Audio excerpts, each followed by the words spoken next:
Hi everyone, welcome back to Abhishek Sethi classes. तो हम कर रहे हैं library resources and art in education.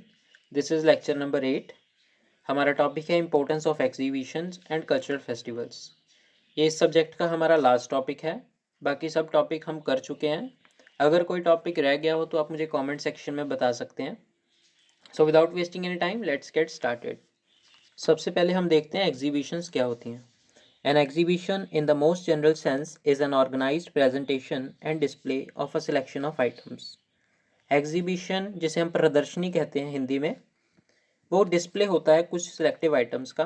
कुछ सिलेक्टिव आइटम्स को हम एग्जिबिट करते हैं, डिस्प्ले पे लगाते हैं, शो करते हैं लोगों को। Exhibition usually occurs within a cultural or education setting such as museum, art gallery, park, library etcetera. Exhibition different different जगह पे लगती है, जैसे म्यूजियम्स में लगती हैं, लाइब्रेरी में लगती हैं, पार्क्स में लगती हैं एट्सेट्रा।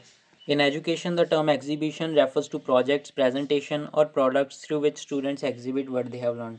स्कूल्स के अंदर या कॉलेजेस के अंदर जो एग्जीबिशंस लगती हैं उसके अंदर बच्चे अपने बनाए हुए प्रोजेक्ट्स, प्रेजेंटेशन, मॉडल्स, प्रोडक्ट्स, इन सबको एग्जिबिट करते हैं, डिस्प्ले पे लगाते हैं।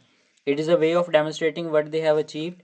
An exhibition is typically both a learning experience in itself and a means of evaluating academic progress and achievement. अब एग्जीबिशन से हमें क्या पता लगता है? दो चीज़ें पता लगती हैं। पहली बात तो बच्चे को मौका मिलता है कि जो उसने थ्योरेटिकल पार्ट पढ़ा है, बुक से जो पढ़ा है, उसको वो प्रैक्टिकली इम्प्लीमेंट कर रहा है मॉडल्स के थ्रू, अपनी प्रेजेंटेशन के थ्रू। और दूसरा, हम इवेल्युएट भी कर सकते हैं, टीचर्स जो होते हैं वो इवेल्युएट कर सकते हैं कि बच्चे को कितना समझ आया, कितना एक्यूरेटली उसको चीज़ को समझ आया।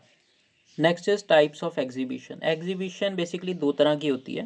Number one is oral exhibition and second is multimedia exhibition.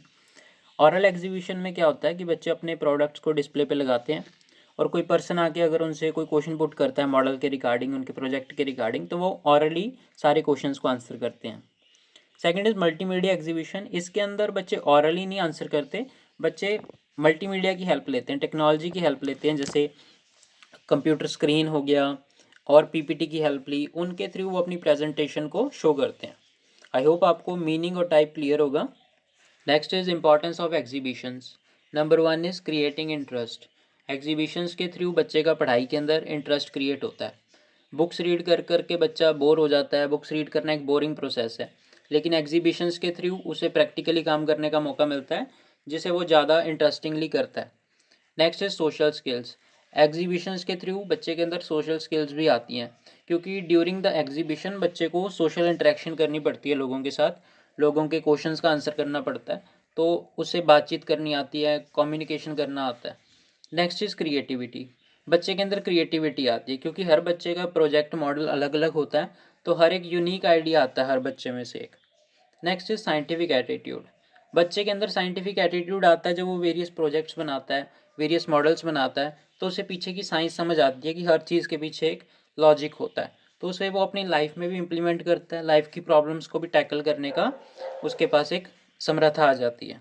Next is application. जो बच्चे ने थ्योरेटिकल पोर्शन पढ़ा होता है बुक्स में से, उसको इम्प्लीमेंट करने का, उसको प्रैक्टिकली करने का उसे मौका मिलता है। Next is speaking ability. बच्चा एग्जीबिशन अपनी प्रेजेंटेशंस के थ्रू देता है, उसे पब्लिक स्पीकिंग करनी पड़ती है, तो उससे स्पीकिंग एबिलिटी भी उसकी डेवलप होती है। Next is research and technical mindset. कोई भी अगर मॉडल बनाना है या प्रेजेंटेशन बनानी है तो उसके लिए बच्चे को काफ़ी रिसर्च करनी पड़ती है, तो उसे कंप्यूटर वगैरह चलाना आता है, काफ़ी सोर्सेज की हेल्प लेता है वो बच्चा। Next is awareness. बच्चा एक परफेक्ट मॉडल, एक अच्छा मॉडल तभी बना सकता है अगर वो करंट लाइफ से उसका रिलेट कर रहा है और करंट सराउंडिंग से उसका रिलेट कर रहा है, तो उसके आसपास की भी नॉलेज लेनी पड़ती है, तो उसे काफ़ी अवेयरनेस होती है। आई होप आपको इंपॉर्टेंस ऑफ एग्जीबिशन अच्छे से क्लियर हुआ होगा। Next topic is cultural festivals. India is well known all over the world as a country of cultural and traditional festivals, as it has many cultures and religions. हम जानते हैं कि India एक diverse country है। India के अंदर different different religion के लोग रहते हैं, तो उसकी वजह से हर रिलीजन का एक डिफरेंट कल्चर होता है। One can enjoy the festival celebration in India every month. It is always crowded with the people involved in the fairs and festivals celebration. People from each religion have their own culture and traditional festivals. Because different different culture available हैं, तो हर महीने ही हमें कोई ना कोई त्यौहार देखने को, कोई ना कोई फेस्टिवल देखने को मिलता है। Some of the festivals are celebrated by the people of all religions and in the entire nation. कुछ फेस्टिवल रिलीजियस फेस्टिवल्स होते हैं, यानी कि एक पर्टिकुलर रिलीजन के लोग ही उसे मनाते हैं, और कुछ फेस्टिवल्स ऐसे होते हैं जिसे पूरा नेशन ही मनाता है।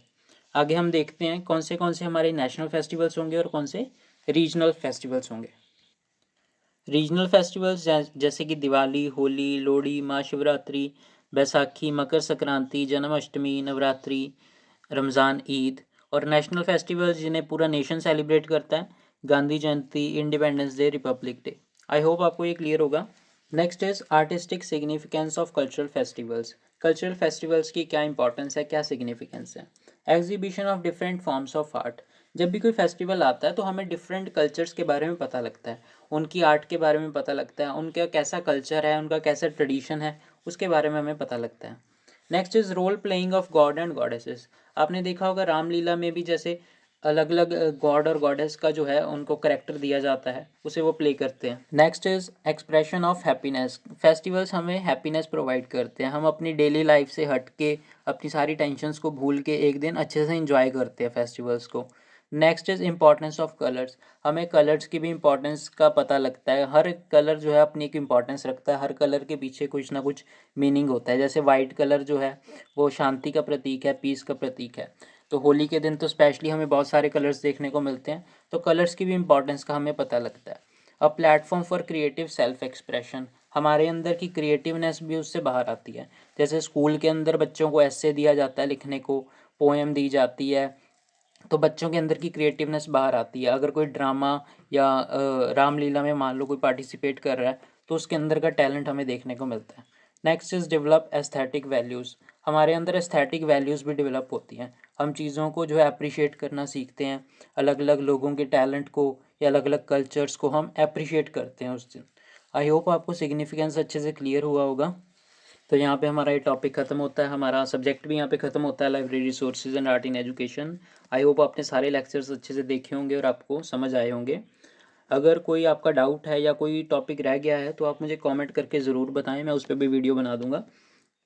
और यूज़फुल वीडियोज़ आती रहेंगी मेरे चैनल पर, उसके लिए आप मेरे चैनल को सब्सक्राइब ज़रूर कर लें।